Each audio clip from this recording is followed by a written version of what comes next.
ایک سوئی کا سوراخ ہے جو پیچھے جہاں دھاگا ڈالا جاتا ہے، اس سوراخ کے اندر ایک بہت بڑا اونٹ داخل ہونے کی کوشش کر رہا ہے، لیکن اس سوراخ میں اونٹ داخل ہو نہیں پاتا۔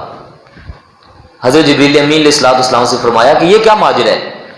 تو وہ عرض کرتے ہیں حضور یہ بندے کی مثال ہے جو اپنے اتنے سے منہ سے بڑی بات بول دیتا ہے، اس کا نقصان بہت بڑا ہوتا ہے، لیکن پھر وہ چاہتا ہے کہ یہ بات ساری واپس آ جائے، لیکن اب وہ بات واپس نہیں جا سکتی۔ اس لیے آقا پاک صلی اللہ علیہ وسلم نے فرمایا تم لوگ مجھے دو چیزوں کی ضمانت دے دو، دو چیزوں کی ضمانت، ان کا استعمال صحیح کرو گے، سوچ سمجھ کر استعمال کرو گے۔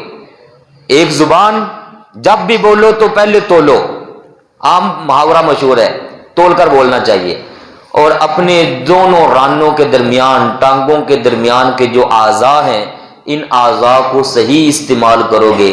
فرمایا ان دو چیزوں کی ضمانت مجھے دے دو، جنت کی ضمانت میں تمہیں عطا فرماتا ہوں۔ سارے فتنے یہاں سے نکلتے ہیں۔ طلاق دے دیتے بندے، غصے میں آیا طلاق دے دی، تینوں طلاقیں دے دی، پھر آگے جی ہون کی کری ہے، پھر وہ راستہ نکالتے ہیں کہیں نہ کہیں سے راستہ مل جائے، اور پھر حرام کاری کے اندر مبتلا ہو جاتے ہیں۔